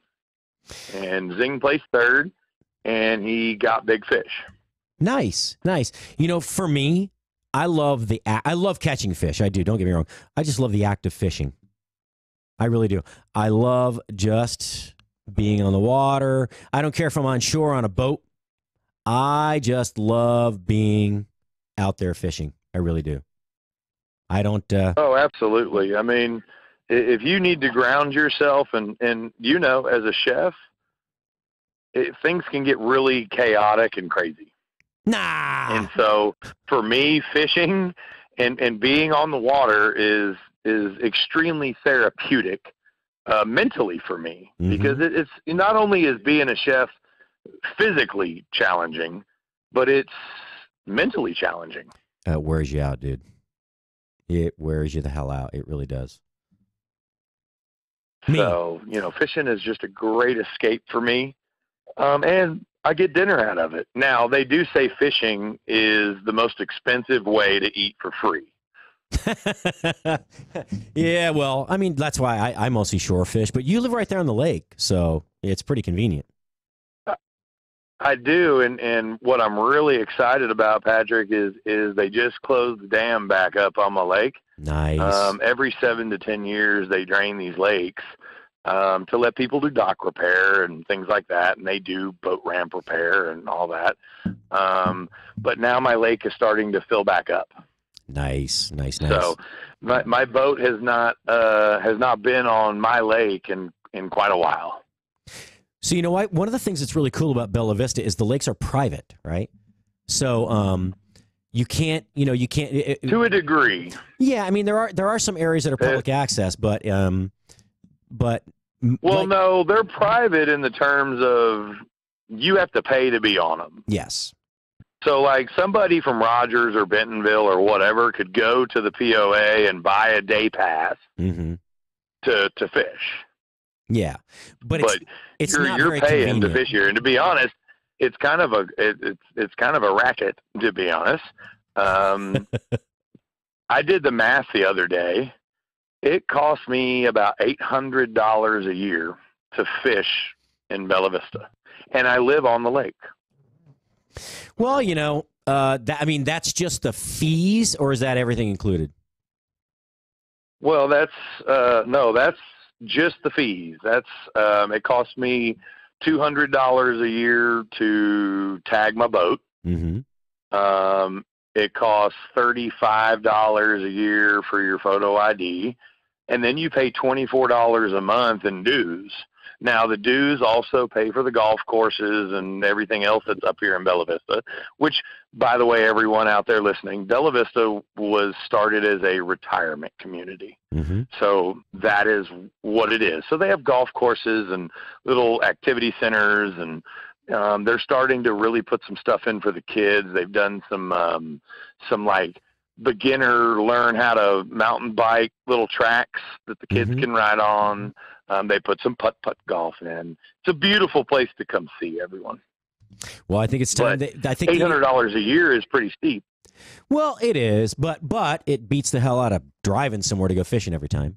You know, you're right there on the lake, and you have I have to say, of all the lakes up there, there are some pretty lakes, but you live on a particularly stunning lake, especially in late summer, early fall, when the sun starts to set. And it's behind, when it's behind the tree line, because the autumn leaves. Oh man, it's gorgeous. The reflection that lake gets glassy in the evening, in that early evening.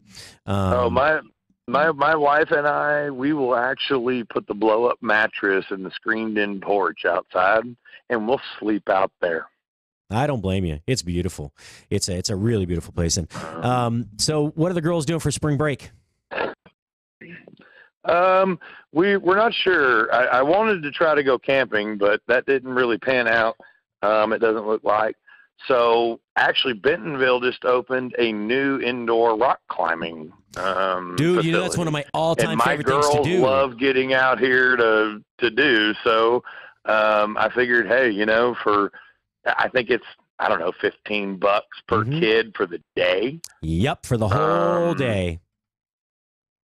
so, you know, I think, you know, I have very tomboyish girls, if you will. You know, they'll bait their own hook. They'll touch their fish. You know, they're not scared. But they're beautiful little ladies, though. A country girl can survive. But they love being outdoors. They love climbing trees. They love, you know, up here in Bella Vista, we'll go kind of rock climb here. Now, we don't do any, like, real rock climbing. But, you know, they can climb up ledge to ledge and go up a hillside. Yeah. And so I think I'm going to take them to go do that. Dude, I'm telling you what, I used to take the kids all the time when they were little. I think Damon was probably about 6 the first time I took him. And I loved rock climbing. And everybody, hey, I'm sorry, Patrick, I don't want to cut you off, but everybody listening, I apologize right now. I am working a smoker, so I've got to open the pit and put some wood on here real quick. So if you hear a little ruckus in the background, got to put some wood on. That's just me putting some wood. My goodness! Oh, Doc would be having a ball with this one. Yeah. So, what are you using for wood? You putting ribs on, right? Yes. Yeah. So I'm doing a hickory and apple. Yum. Mixture. You sure you're from Texas, man? Actually, so the oak down here, the oak is traditionally, that's for brisket. Straight oak for brisket. Okay. Down here. I would much rather have oak in this mix as my hardwood, and apple is my softwood. But all my oak isn't dried. Gotcha. So I have a whole rack. If you had a video thing right now, I could show you a whole rack of some beautiful oak that's going to get dried and split, and it's for nothing but making barbecue, because I am an oak man. I'm telling you. So when they had the church I used to go to in Cyprus, we had a 60-foot barbecue pit. We could put I don't know how many. We'd put let's see, there were 1, 2, 3 times 7, 7 times 1, 2, 3, 3, 6, 9, 12, 15. So we could put 15 times 7 racks, briskets on. 15 times 7 is what, 35? So 105, between 90 and 105 briskets on at a time. And we could still hang a whole pig or do, 80 pounds of sausage, or maybe 35 racks of ribs all at the same time. That's just one time. So we'd do that overnight, and then start a second batch. So we'd start at 4 in the afternoon. At 4 in the morning, everything came off. We'd start a second batch. And I'll tell you what, man, when the storms came through, it was Ike. When Hurricane Ike came through, everybody lost all those big oak trees. I mean, big oak trees. So we went around and we rented a log splitter, a couple of them, and went different directions. We went out there and we probably got 10 years worth of oak, helping people out, helping people get their trees out of the yard. It was some of that wood still curing, actually. It's pretty crazy. Oh, I followed the electric company up here in Bella Vista. They went around and were cutting trees for power lines. And Greg, who you mentioned earlier, the GM at River Grill, me and him brought both the trucks and trailers, and we just followed them around, and they cut them down into good chunks, good length for splitting them for us. And we just loaded them in the truck and the trailers and took them home. So we got a bunch of wood for free. I'm all about that. Oh, yeah. And, you talk about Hurricane Ike.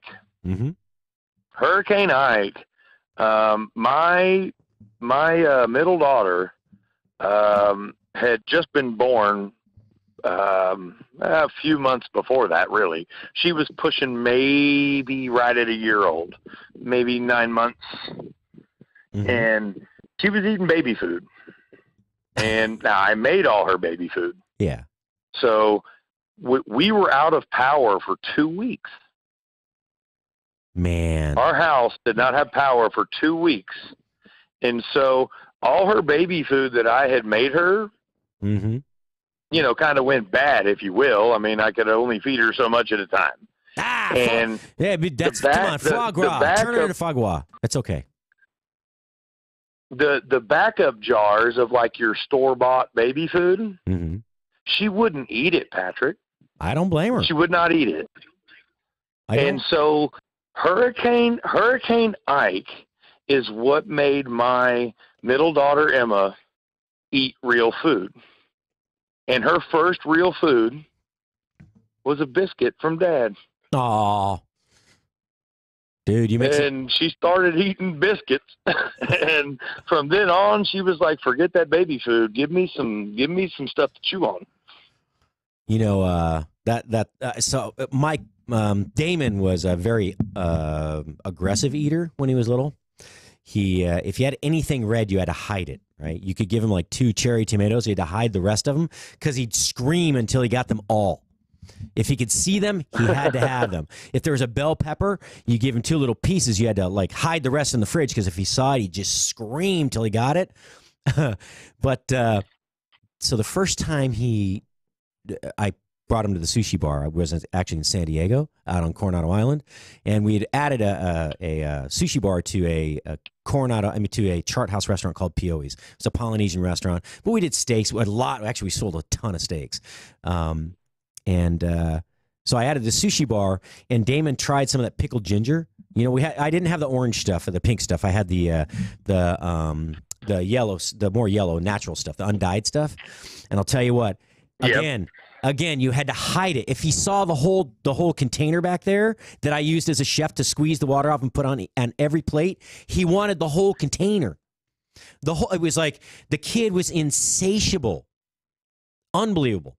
But he paid for that one because that ginger, you know, and that little digestive system, he was about 1.5 years. The poor little boy. Can I just tell you, he was unhappy for several days.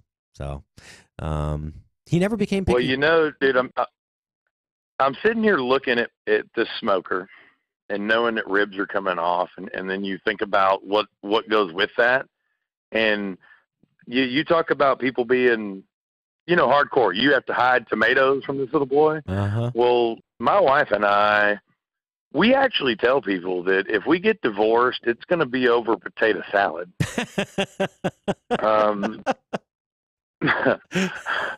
Because we are so opposite spectrum of potato salad. And so today with these ribs, my wife is making her own potato salad and I'm having my own potato salad because we just can't agree. All right. So you have to tell me which one is which.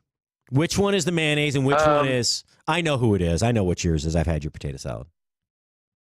Yeah, I'm a mayonnaise guy. And to be honest, I like a German potato salad, is what I really prefer. I actually like it warm.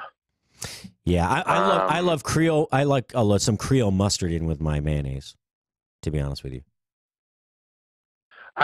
Yes, there needs to be some mustard in it.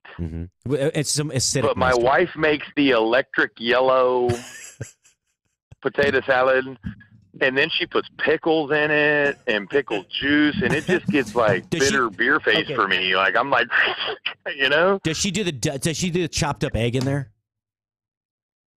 Oh yeah. Oh no. Okay. Here's something, guys. Okay. Rule number 1. I don't care if it's giblet gravy. All you Southern cooks, Jeff, I don't care if you disagree. Well, I do, but you'll get over it. You don't put egg in gravy ever. Yeah, I'm going to agree with that. Now, I will tell you a place for a hard-boiled egg. Yeah. That most people don't ever do, and you kind of got to get to the swamps to understand this. But a hard-boiled egg with your gumbo is the way to go, buddy. Or some potato salad. I like the egg, but a little scoop of potato salad with your gumbo is, I'm telling you, man. Oh, buddy. So that's the money. There's I used to read a lot, and every time I think of boiled eggs, like hard-boiled eggs, there's a book by John Irving called "Setting Free the Bears," and these guys in the late, so back, I think it was, I don't know, World War I maybe. These guys, or World War II, they let the animals free. They set the animals free from the Vienna Zoo, so that they wouldn't be killed during the bombing, right? And so these guys are trying to duplicate, and I think it's in the 50s or something, or 60s, they're trying to duplicate this thing. But this one guy, one of the characters has this saying, he loves boiled eggs, and he steals salt shakers everywhere they go. That's his thing. So every time you mention boiled eggs, for some reason that story comes back. But anyway, I don't know. Yeah, I lived in Germany. I was in Cologne, and I'm sure they have different ways of making it in different cities. But my host family did make warm German potato salad, but they didn't put any mayonnaise in it. It was a vinegar-based dressing, and much like you do, though. and see, now what I do is, I roast my potatoes. Yes, you do. I roast them, and then I toss them in vinegar. And then I will just add a little bit of mayo to kind of cream it out. Yeah. Yeah, you do. And then serve it. Yeah, I remember making potato salad with you over there at Blue Fresh Fish Marketplace. And I remember you roasted potatoes, tossed it in the vinegar while it was hot, and then after it cooled down just a little bit, add the mayonnaise in. And it was good. I'll tell you what, we sold a ton of that potato salad. So that's potato salad to me. But everybody's got their own. We have the same debate with tuna fish. Oh God, some of me and my wife's biggest discrepancies with each other is about food. Well, it's food. It's food or money, dude. Take your pick. Take your pick. Food is a better option. I'm just saying. So all right. I got this final question. Well, not the final question for you. So with your tuna salad, pickles. In the tuna salad? A little bit. Okay, celery? I can give or take that. Egg white? Yes. Onion? Red. Oh, good. That's a good call. Mine too. All right, so, mayonnaise and mustard, just mayo? Just mayo for me. Well, we're pretty close, except I like mustard in it too, just a touch. Now, when you put the pickles in, do you use pickle relish, or do you use dill pickles? Do you use sweet cornichons? What do you use, or do you use dill pickle relish? We use sour pickles. Thank you. You can't put sweet in. That's one thing that's a fail for me. Tuna fish and sweet pickle relish just doesn't work. Doesn't work. No. All right. No, it's got to be sour pickles. And you know what? They don't sell sour pickles in a big enough jar here in Arkansas. So, like, when my mom and dad come up from Texas, they bring Jess 4 or 5 gallons of sour pickles. You ever had half sour pickles? Do you know what half sour pickles are? I've no. Okay, so if you go to the only place you can get them is a Jewish deli, as far as I know. They're a lighter color than the dill pickles. And what they do is they don't have as much vinegar, so they're saltier than regular dill pickles, but they're not as sour. They're awesome, and they're a little crisper, too. You should try them. So I don't know what kind of. I don't know if there are any kosher delis up there, Jewish delis up there. But next time you're in town, we'll get down. We'll go to Kenny and Ziggy's or something. We'll grab a bite and. You come to Dallas, man. There's a couple of places I've been needing to go here. So when you're coming down through to go to Houston, give me a shout a couple hours before. We'll go out and grab some lunch. It's on me. Oh, and you know what? Thank you for not bringing it up for the first time, because I owe you something. Yes, you do. I'm going to throw myself under the bus on this one. Go ahead. Tell them what I owe you. You owe me a sushi dinner. Well, you and Jessica. I'd actually like to, hey, and the reason that I won this, everyone, and we should go ahead and talk about that real quick. Yeah, give my boy old Joe Wilson a shout out. We shouldn't, but we're gonna.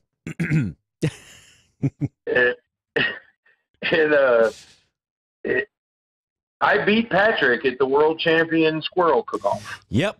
I did not make the limb chicken as good as he did, but then again, one of them judges doesn't eat sushi, so I got a 0 score from that judge.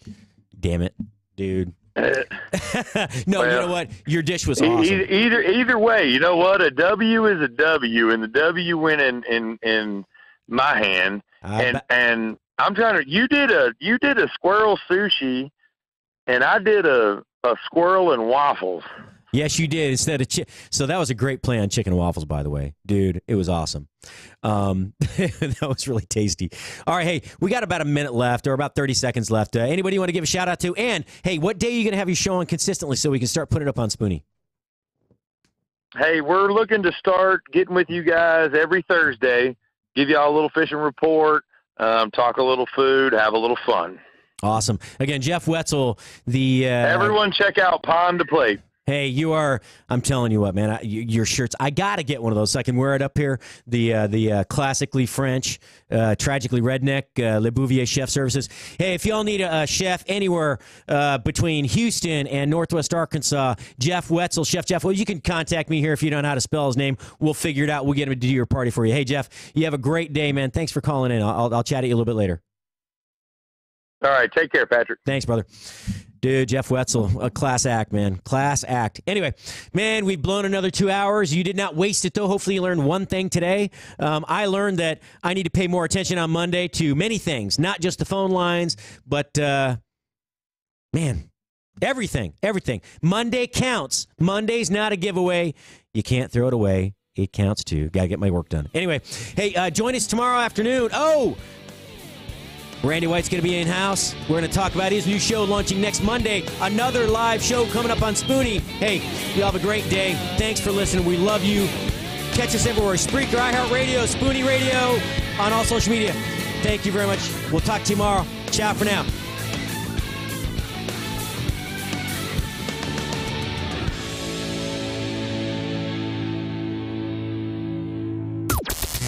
This is the only 24-hour Take Anywhere platform dedicated to